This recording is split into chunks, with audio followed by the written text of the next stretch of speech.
Hello and welcome to CISO Tradecraft, the podcast that provides you with the information, knowledge, and wisdom to be a more effective cybersecurity leader.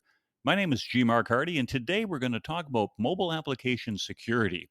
Before we get going, of course, let me remind you to please subscribe to us if you're not already. If you are, thank you very much. And if not, share us with somebody else so you can go ahead and help spread the word about CISO Tradecraft. If we're helping your career, let us know and hopefully give us a 5-star whenever you're going ahead and giving feedback to your favorite podcast platform. So, mobile application security, it's a whole lot more than just whatever you click and download in the App Store.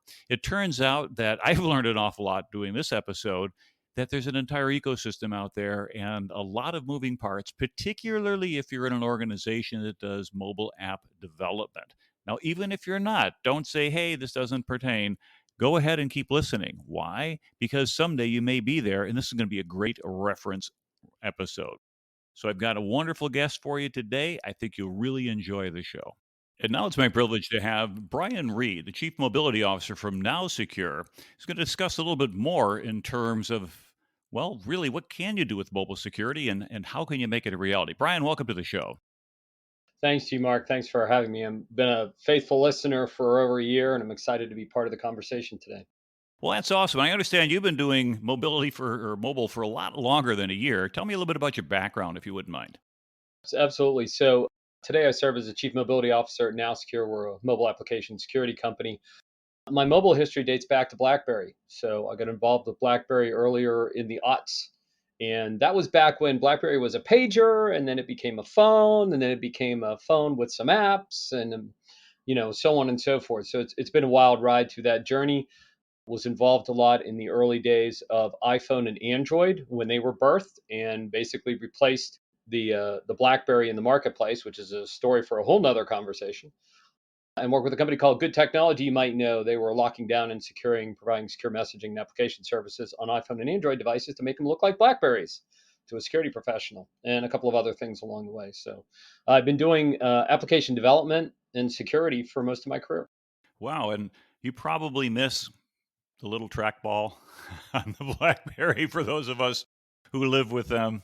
Yeah, absolutely. I definitely missed the chiclet keyboard. That was one of the most Mhm. genius inventions, right? I was one of the last people to turn in my BlackBerry when the world moved to iPhone and Android devices, and now I'm very much used to the touchscreen. But the sensory nature of being able to type without even looking at the device was amazing. Yeah, I had a phone after my BlackBerry. I try to remember what it was, but it expanded out a little bit and it had a keyboard. You ran Windows CE, and I remember one time I was teaching a security class in Vegas, and the student was looking at it, talking about hacking, and I said, "Well, here, you want to go ahead and hack this? I'll give you my permission." She gave it back a half hour later. She says, "Couldn't get in." I said, "Everybody threw their tools out. Nobody has anything left for it." But today we can't just define our security as being dependent upon obsolescence because apps are changing all the time and mobile's evolving all the time. And it's really both a moving target for attackers as well as defenders. So, what does CISO need to understand? What should somebody in our role be thinking about when it comes to mobile security? I think it's a really good question, and I have conversations a lot with leaders, and try to encourage them to think about a couple of things here. First one is mobile is part of your attack surface. Do not ignore it. There's a lot of obsession around device management and not enough recognition that mobile applications are part of your attack surface. Both the applications that you're building for your customers and your partners and your employees, but also the commercial applications that run in the App Store, right? That can often be an avenue into your organization. And I'm not talking about malware, I'm talking about commercial applications that are exploitable to capture your credentials, to capture PII or PHI or other private sensitive data that you're worried about. So, first thing is make sure that mobile is part of your enterprise risk program. Make sure it's part of your threat model. The second thing then is how do you make sure you actually secure it and deal with privacy? And you need to do that within the realms of what Apple and Google provide, right, within their environment. And so we have the existing app stores. And one of the issues that a lot of times we face in terms of security is the responsibility and accountability for enforcing it. Now, sometimes when we outsource something, we say, well, hey, it's our third party vendor. Or some people are of the mistaken belief, oh, well, we outsource to the cloud. And so they'll handle all my disaster, they'll handle all my backup, all my security. But of course, you still have the reputational risk if you go down trying to explain to your customers. But here, can we actually delegate out that risk in terms of our attack surface management to the primary vendors in their app stores with Google and Apple? Or is there something that we might be thinking of more than just simply, oh, it was in the store, it must be good? Yeah, you can't delegate your risk to them, right? The reality is that Apple and Google are in the business of providing a vehicle for application developers to produce products and deliver them to their customers. They are not inherently security companies, and they're not going to take on your risk. Now, Apple and Google both work to curate their stores. They try to prevent malware from going in there. Google has the App Defense Alliance, that's a group of a bunch of security vendors all working together to help protect and defend the environment. But the reality is that the responsibility is up to the application developer and the application user, or the company that the user works for, to ensure and enable that it's a secure experience. It all boils down to, did you write secure code in the first place? Did you test it properly? Right? Did you release it? Are you monitoring and managing it like every other system that we in our organizations are building and deploying? So, what we find then is organizations that are developing their own mobile apps are, of course, a particular concern. But even CISOs for organizations that simply have their users download things also have to be worried as well, because they don't have any input. They don't get an opportunity to review the source code and make a determination. They can't run their testing tools against it. So, I want to spend a little bit more time on those organizations that do app development and issues there. But kind of for those who don't have that. And I don't want you tuning out either, by the way, if you don't have a mobile app development in your enterprise. Keep listening, because you don't know where your next job is going to be. You don't know what your next assignment next week. They said, oh, by the way, we're adding this. But anything else that you can think of that before we talk about issues and challenges and things in this particular area? Yeah, so there's the apps you build and there's the apps you download and use, right? Whether you buy them or they're a free app or what have you, right? Your employees are probably taking notes in some free app that they downloaded from the App Store. They're using it for travel, they're using it for other things, and corporate data can wind up in those, right? So you really need to think about responsibility. Even in a BYOD scenario, you should be thinking about how are you protecting your data. This is all about protecting sensitive data that might be living in commercial applications, whether or not they're purchased or approved by your organization. So when we think about that, we take a step back, right? When we look at what's going on in the world in terms of internet business and traffic, the internet sensors from Comscore show that like 70% of all digital time spent is now in mobile apps. So even if you're providing a PC, and even if you're locking it down, and even if you're throwing web controls on it and everything else, the odds are great that your employees are using commercial apps. And of course, your customers are using commercial apps. So we have to recognize that it's part of the attack surface, and we have to recognize that we need to pay attention to it. I was on a CISO call last week where they're all talking about how they're buying 5, 10, or 15 different threat modeling tools and threat modeling data services and all these different kinds of data feeds because they want to know what's living on 4chan and the dark web attacking them. And very few of them were doing anything for mobile risk management. Very few of them were paying attention to the fundamental supply chain that your business is running on commercial applications that come out of commercial app stores. So, as you think about supply chain risk management, and we're going to talk about developments, we're going to talk about third party code, think about the apps themselves, the mobile apps themselves that are coming out of commercial app stores. Those are also part of your supply chain. And you really should have mobile as a component of supply chain risk management. Now, the good news is there's some commercial tools that you can use that do app vetting, large scale commercial app vetting. It's basically reputation analysis of those apps coming out of the store. And whether you work with Now Secure or one of the other companies that does that, you want to be monitoring that those applications are safe for use, that they don't transmit data unencrypted, that they don't transmit the data to China, that they don't store data in unencrypted fashion, that they don't allow all Android permissions so every other app on your device can scrape data out of your Android apps. Right? It's just good straight up hygiene that like you're going to monitor and really vet and monitor the other infrastructure apps and tools you're bringing into your business. You should do that for the commercial apps from the app stores. Excellent insight, because I think for a certain extent, when you install an app, most of them says they want all these permissions. The average user doesn't even look at that. They just like, okay. And we used to joke that a way you can tell malware is they're only going to ask for very limited permissions to do their evil thing, because the regular commercial developers are lazy. They just ask for everything. So if it's a really narrow set, maybe they're up to something, which is kind of reverse of what you'd expect. There's some reverse psychology in that. We did an internal risk assessment benchmark for a federal agency. They have 12,000 employees. We found 1,750 distinct commercial applications on their network, 10% of them would scare the bejesus out of you. So 10% of them had vulnerabilities in them that were CVSS score 7 or higher. If you know your way down that path, we had remote code execution, we had account takeover, we had unencrypted credentials, user ID and password, we had unencrypted storage on the devices. So no matter how big or small your population, with 70 or 80 applications on the average device, the odds pretty decent that someone's using something they probably should. And that's excellent insight. Now, is that just apps that have vulnerabilities that just weren't patched and they're waiting for the user to patch them? Or are they just apps that there isn't a patch and they're just plain vulnerable? And when the CVSS is published, the clock is ticking as sort of a race condition between do you make a business decision to get rid of this thing or lock it out before the bad guys exploit it because the vendor may not be updating?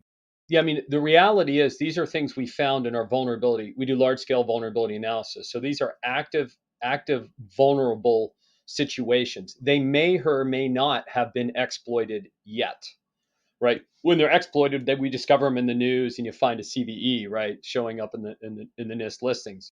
But the reality is that we don't know whose data is being breached because these commercial apps have exploits and no one's monitoring for it, and that's kind of spooky.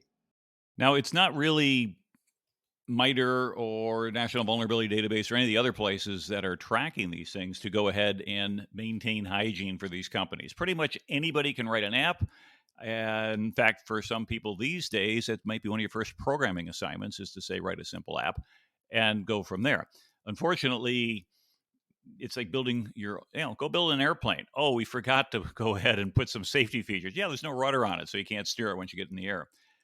Do we find that the general hygiene out there for organizations are great, for fair, poor, or a whole mix of things? And where have the biggest exploits been? I mean, we've seen lots of things recently, but any particular cases, not to pick on anybody, but to help our listeners understand the magnitude of what the issue might actually be out there in terms of the implication of an unsecure mobile app in your enterprise and staying there.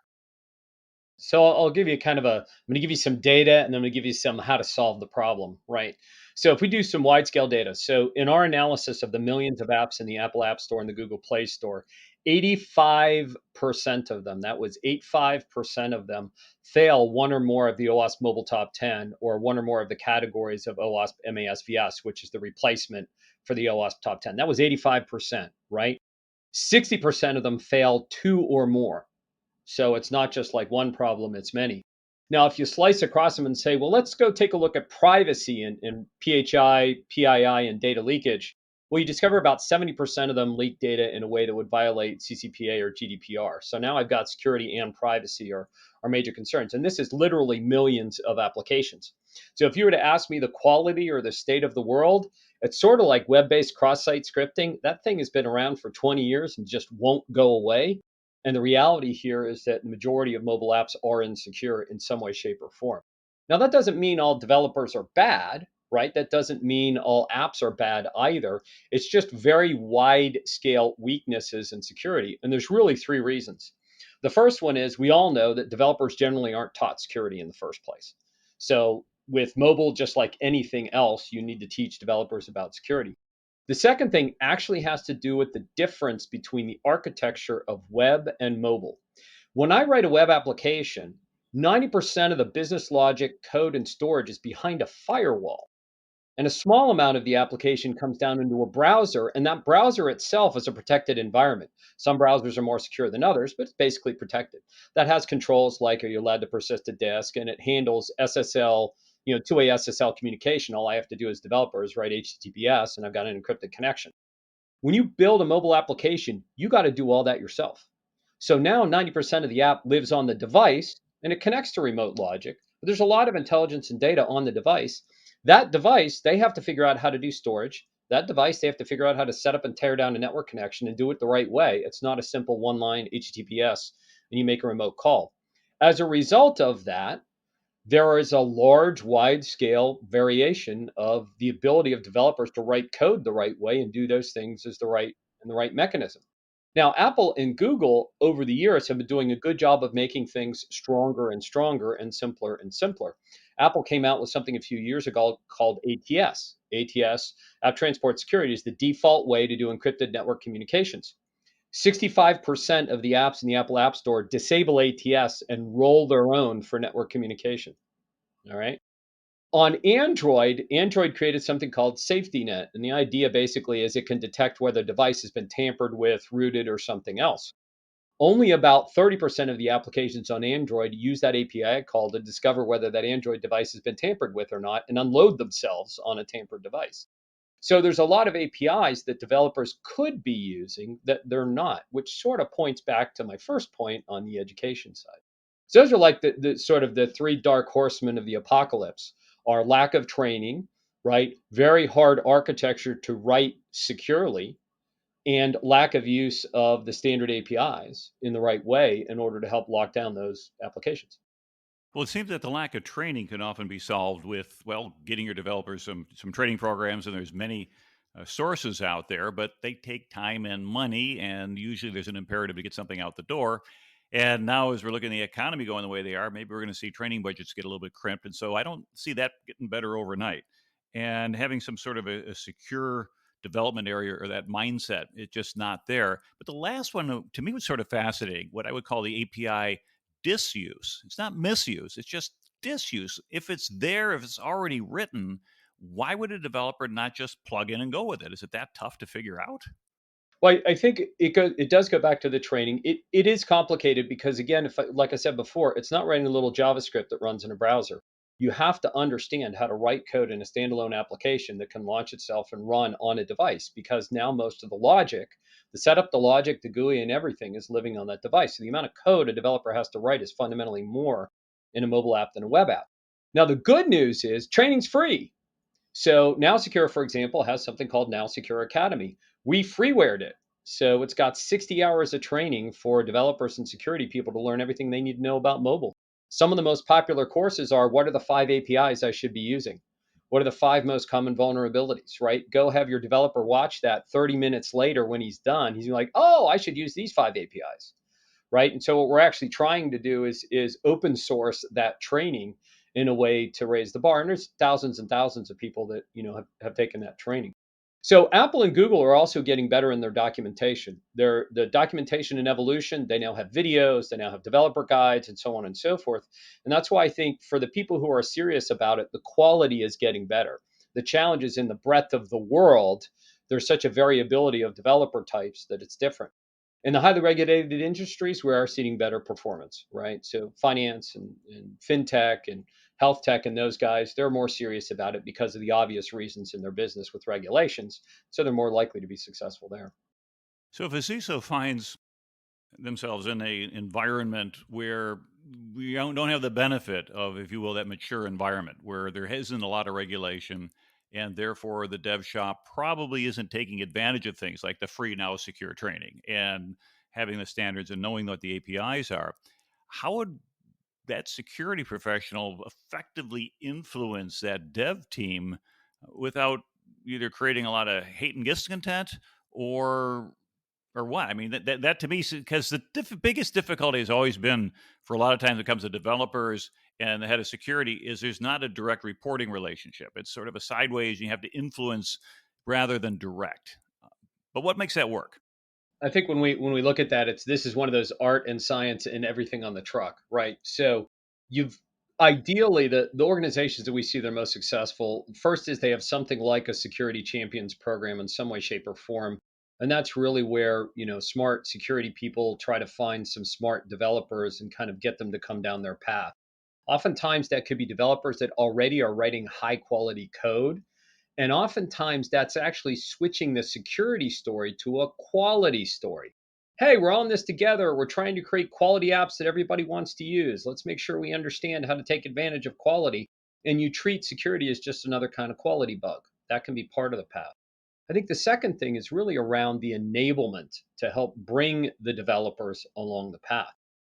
Our most popular product is the one no developer uses because the system does the work for them in the background. So we're finding a lot of organizations are deploying security into the tool chain itself, right? So how can security scan code repos in the background and the developer never has to do anything? They just get security bugs as regular issue tickets. How do you automatically test a build and automatically feed those tickets into the developer, makes it easier because no human labor is in there, and that's a lower cost.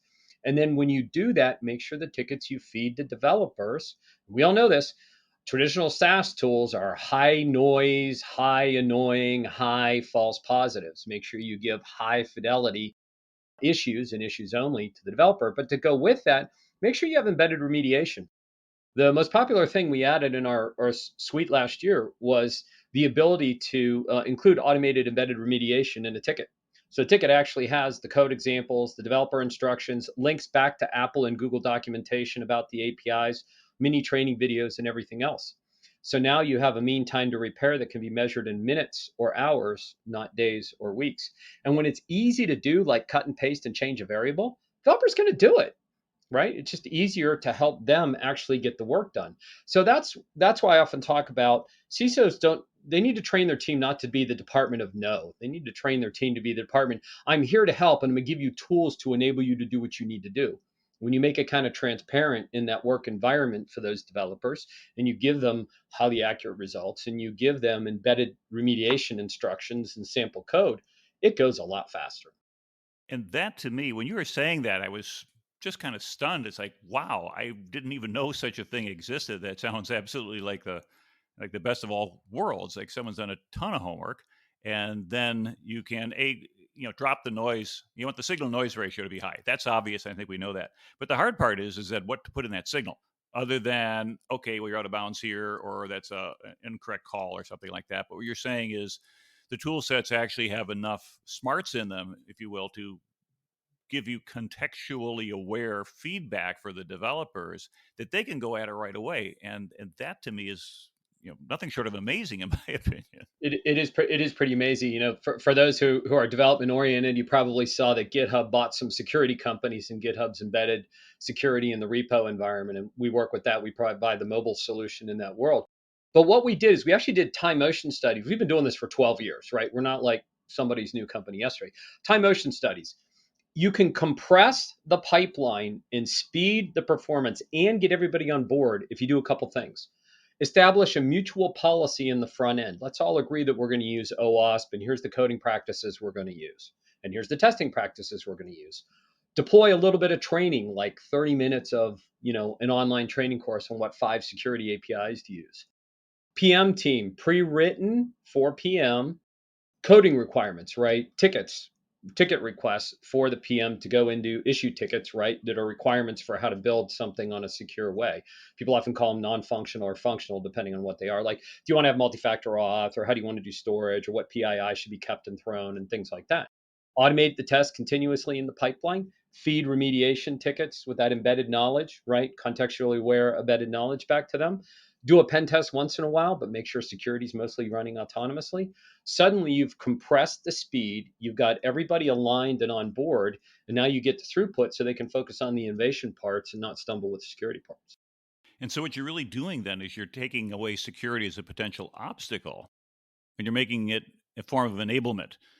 We've reclassified security as a form of quality. I think everybody wants to put out quality apps, quality code, and framing it that way sounds like a much better way than beating somebody up with a CVSS score or say your punishment is go reread the OWASP mobile top 10 tonight and we'll have a quiz tomorrow and like what's number 5 and things such as that. You can gamify it, you can celebrate it, between security champions and security accomplishments, right? You can celebrate it in your organization. We've got some customers doing some really amazing things where dev and sec are really together. And it's because they've got a positive view of they're solving quality problems. It's not so much a security and privacy issue, it's a quality problem, right? That they're going to go down the path on.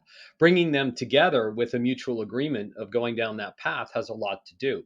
Now, the challenge is you're going to need leadership to do that as well. So, as a CISO, you or your head of AppSec has got to go find a way to partner with a CTO or the head of engineering.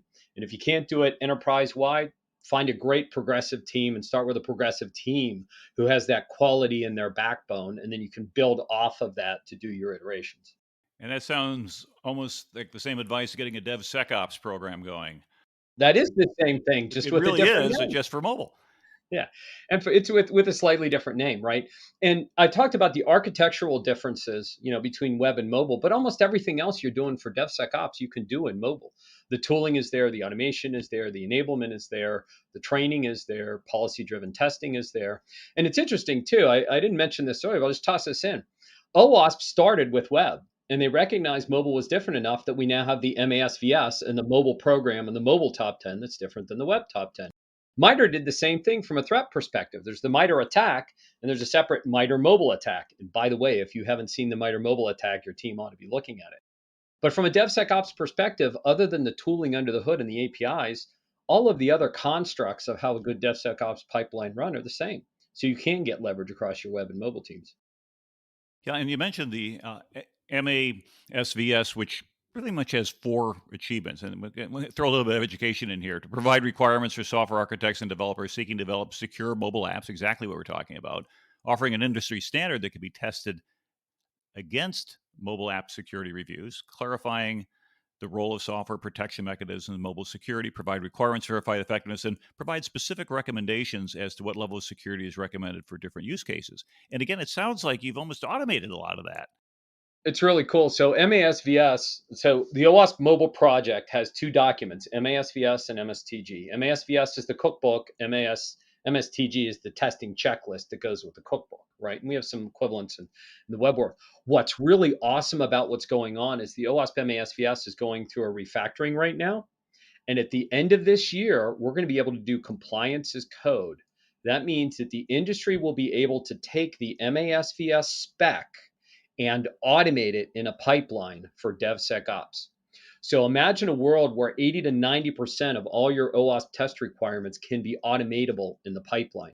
The remaining manual things are things like testing multi-factor authentication that no one can bypass CAPTCHA. You still need a human to do that, right?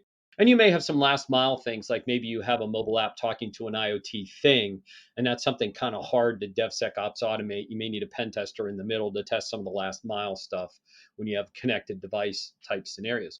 But this will be really great. We foresee a world. Today we do OWASP MASVS pen testing. We can test the entire thing using MSTG with our humans, and we sell that to people. Tomorrow we're going to be able to do it by push a button and it runs in the pipeline automatically.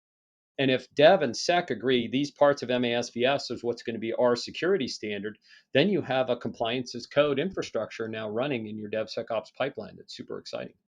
That's awesome. Now, one of the things you'd mentioned early on is about supply chain. So I want to circle back to that because I know back in May of 2021, the White House issued a cyber release in which they talked about an SBOM, a software bill of materials. And I would think that that would apply particularly in the mobile world, but if there's libraries used and things such as that.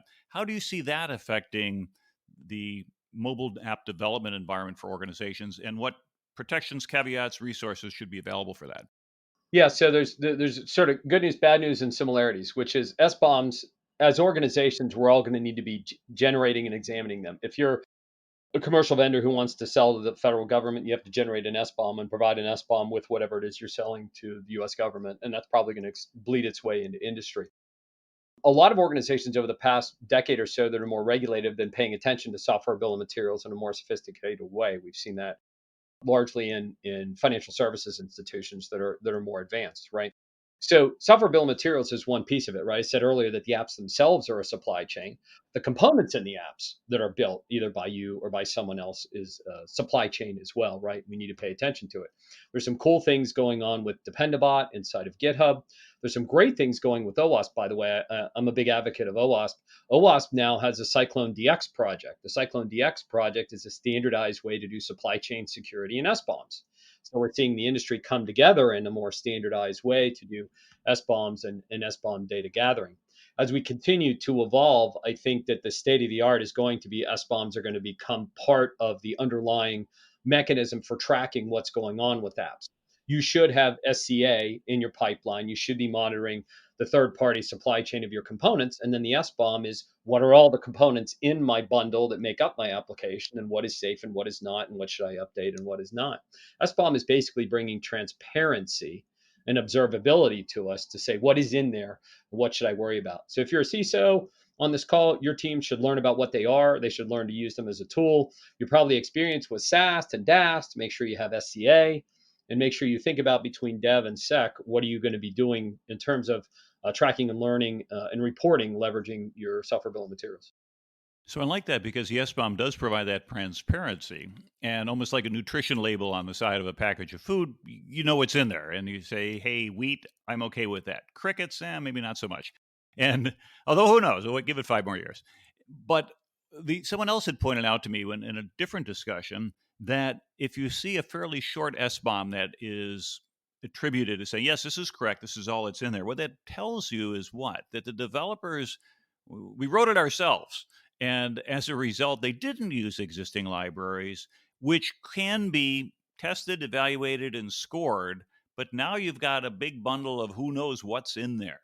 And so, for that type of testing where you really can't take out that module and beat it up because it's used by 100,000 developers, does that mean that the pen testing or that the app testing has to be that much more rigorous? Or what type of alternatives should there be if you've got a dev shop that just says basically we use our own or we write our own stuff? Well, I think for an internal team, they should be doing, full analysis of that. They can do automated SaaS tasks, IAST API sec in their pipe. They can be doing pen testing. As a third party, it can be challenging, right? So if I'm in the web world and I can see, 10% of the front end and I can't see the 90% of the back end of a production web application I buy, I have to kind of trust that the vendor attests about what's in there or what's not. With mobile, it's actually pretty cool. So we do binary analysis, which means that we don't need to see the source code. So I can generate an SBOM for any binary application you can pull out of the App Store that you can load and run on a mobile device. So we're able to give you that sort of visibility to that otherwise opaque thing because of our black box nature of testing. We're one of the few vendors that can generate SBOMs dynamically from app binaries and not rely on the source code. So it's really a kind of a combo act, which is developers need to do the right thing in writing code. Security teams working with those development teams need to do the right thing, testing it and ensuring that things get fixed. And then we need better observability, right? Which is this ability for independent third parties, systems, and services to scan these things and come up with that bill of materials that says for the code you wrote and for the third party code you used, the stuff is safe or the stuff is up to date, right? And I think we'll see more maturing over the long haul of those capabilities. And government regulations like the White House Cybersecurity Order driving the OMB and purchasing requirements and updated NIST standards, all that stuff is going to continue to advance. Maybe not as fast as some people want to, but it's gonna grow maybe a new level of a groundswell for us all. And the government is doing their part, but I think we've seen some new Google and app regulations and policies for their app store and even things with regard to privacy and data safety. What are your thoughts on that? Yeah, this is really great. You can tell I'm a big advocate of mobile, having 20 years of it injected into my arm and DNA. But there's some real interesting leadership coming in mobile that we're not seeing on the other platforms. So you're probably all aware, you couldn't have missed it, that Apple's big on privacy. So within all of the Apple products and technologies, especially iOS, over the past 2 years, have been a number of privacy gains, including privacy labeling effectively, which is what does this app do with my data? Google launched this year the Play Data Safety Program. And the Play Data Safety is essentially that app developers have to attest of how data is being stored, used, transmitted, and so on and so forth, including attesting to third-party software, per the conversation we just talked about. So in Apple's world is kind of I attest for my own app. In Google's world or in Android, it's I test my app and the third-party libraries that went into my app, which is very interesting. Google one upped Apple and they added something called an independent security review. So, the first time in history, we have a standards based independent security review done by authorized third parties that verify the security and privacy of a mobile application based on a standard. Now, I talked earlier about OWASP. Well, guess what? That independent security review is based on OWASP MASVS. Notice the worlds are converging. Inside of the Google Play program is something called a MASA specification, which is just OWASP MASVS. But the whole idea now is we now have the Underwriters Laboratory certification that says this app meets this specific set of security and privacy requirements, and you can trust it. So that's been deployed. It's been mandatory now for Google starting in August that all Android developers have to submit their Play data safety information. The independent security review optional add-on launched as well in August, and there's a few thousand apps that I'm aware of to certify them. We're one of the 4 certifiers. So because we helped develop the MASVS spec and work in the industry on standards. We also helped develop this program and build in the testing. We're super excited because a lot of our biggest customers raced to embrace this independent security review. Now, not to be outdone, Apple just announced with iOS 16 a safety program as well. So now at a click, you can basically blank your device and have all your PII wiped out from your device in every system that the apps talk to, which is also pretty cool. So it's not a wipe per se, as in I lose everything and go back to factory install. What it is a way to safely delete and protect your own data. So I think what we're seeing now is the Apple and Google are actually taking a lead mode and bringing this labeling, this data safety labeling, as I do air quotes around my head because neither of them's calling them a label. So, but you had the nutrition label earlier, which is the picture in my head. It makes it much more transparent to the users what's really going on. And going back to your mobile supply chain conversation, your organization, if you are buying or approving for use commercial applications, use these features from Apple and Google. You should be looking at these safety sections from Apple and Google as part of your evaluation strategy. If you don't have a professional app vetting solution that's really scanning the apps, at least look at those to know what's going on with your data as part of your procurement process. Wow. So as I think about these ideas, it's almost as if if you had everything labeled effectively, it goes a long way on the DLP problem because a lot of organizations, I've got information. What's sensitive? Well, all of it. Well, no. Which do you have to protect most? Well, all of it. Well, then you can't prioritize. And having a body of knowledge that stays weeks, months, years old often creates the problem to say, well, I guess we could start classifying moving forward, but the old stuff is just going to be under, ancient blob protected. Do you see that these innovative solutions coming from Google and Apple and probably even vendors like yourself at Now Secure being able to address that to help organizations get a better handle on DLP? Because I think that's pretty mature in our desktop networking server environment. But when you get out into the cloud and then finally out to the endpoints with regard to mobile, are all bets off, or is that really able to be secured as well? So there's two parts to that. So the DLP side of the house is very interesting, right? First part of DLP is what data do you have? Then where is it?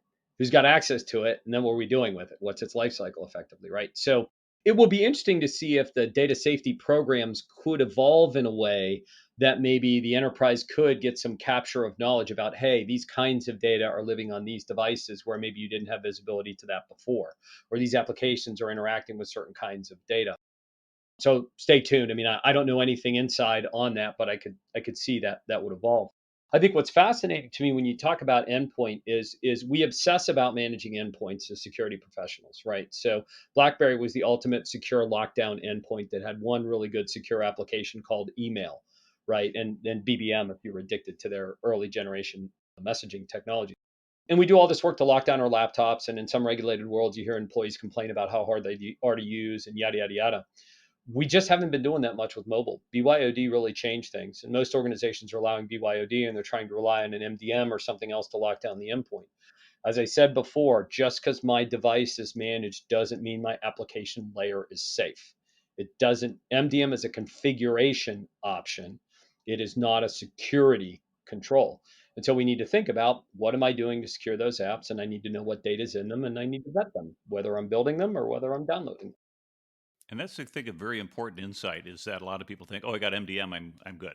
And that's not your layer 7 protection at all, as you'd pointed out. And that's where the data lives. It's not so much it being at a lower level. So thank you. That's a really great distinction. I guess one other thought I was thinking of is you've been in this industry now for a long, long time. 20 years is a tremendously long time in cybersecurity, particularly to be in something like mobile. Are we better or worse shape than we were when you started doing this? Because I've got my thoughts that when I first started doing cybersecurity, well, gee whiz, we were back in mainframes and punch cards, and if as long as nobody ran out the door with a fanfold bunch of paper, you had data security. But today, of course, it's a much more complex problem. But how about mobile? As it's gotten more complex, have the solutions gotten better, or is it just getting a worse and worse trouble? Is the genie out of the bottle, or are we able to maintain it? That's I even have family members that ask me questions like that who aren't in the industry, and the answer is sort of it depends, yes and no. Meaning, what we have done to unleash transparent data access to people kind of anywhere, anytime, the compute power that goes with that, the ability for us to have this conversation that we're having right now was all brought to you by a combination of web and mobile and desktop technology, right? So I think the gains of what has happened in civilization in terms of our ability to do so many different things, whether you look at it on a business or a personal level, is much greater. I think what we have now is we have responsibility now that touches everyone for cyber. Whether people have recognized it or not, you're on a cyber team. You're on your own cyber team. What are you doing to protect yourself? You said earlier people download an app and accept the permissions. Well, you shouldn't do that. You should learn how to make sure you choose the right permissions. We've been trying to teach people to not respond to SMS text messages and not respond to emails and the phishing, right? Phishing's still the primary attack vector, right? And it just kind of keeps happening, right? And no matter how much we educate people, maybe it's getting a little bit better. So a lot of this really is the democratization of personal responsibility to do the right thing. If I'm a developer, I should be responsible to write a secure app. If I'm an analyst, I should be, security analyst, I should be responsible for testing that app. If I'm a user, I should be responsible for checking if this thing is safe and then using it in a safe way. I think that's the only way it's going to happen is if everybody works together, right, to try to be part of the security team. Having some of the advancements around Apple and Google, right, and the things they're doing around privacy and security, I think are nice net gains. You don't necessarily see the exact same patterns in the web world with like Google and Microsoft or in the desktop world. There's just a whole different architecture and approach to the things going on there. So I think we're better for the transparency. I think cyber is a little more visible than it used to be to most people, but I think the personal responsibility part is going to be the only way we're going to protect ourselves. Yeah, I agree with you. So we really have our own non silicon. It's kind of the carbon ecosystem, if you will, of between everybody doing that effectively. Well, those are some great ideas and some fascinating stuff. I mean, a couple of things you'd share with me today I didn't know about, and particularly in terms of things like the tool sets, the ability to provide that actionable information to developers and the like. If our listeners wanted to learn a little bit more information or get in touch with your team saying, hey, that's something that I could really use, how would they do so? Yeah, I'll give you a couple of things. So come to nowsecure.com, nowsecure.com. We're happy to help you out. If you want to learn about more about what real mobile risks there are, we put up a mobile risk tracker. So it's literally mobilerisktracker.nowsecure.com. And if you want to learn more about mobile breaches and how you might consider evolving your own security strategy, go to nowsecure.com/breaches. We've got a breach tracker that goes back the last couple of years to give you some visibility. So we're here to help. We work with a large partner ecosystem. Check out the OWASP mobile project too. I talked about OWASP MASVS. This new update that's coming later this year that allows us to get to compliance as code is going to be phenomenal for really raising the bar in a DevSecOps kind of scenario. Well, Brian, this has been fascinating. I've learned an awful lot from you on this call. And so I do appreciate you taking the time and sharing with our listeners all these insights. Any final thoughts you have before we wrap up? Well, as much as we talked about some doom and gloom, I still love mobile. I'm still, enthusiastic about where we're going. I think it's the CISO and the leadership's responsibility to lead, help enable your company to be safe in cyber, take advantage of a lot of the things that are going on, drive a mobile first business because it's still the best way to reach your customers and empower your employees. Partner with the business on how to do it safely. Well, I think that's excellent advice. So thank you very much. This has been Brian Reed, our Chief Mobility Officer from Now Secure, here with us on CISO Tradecraft.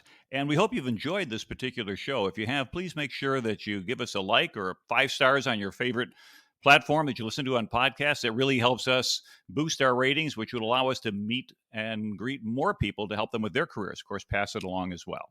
This is your host, G. Mark Hardy. Thank you for being with us. And until next time, stay safe out there.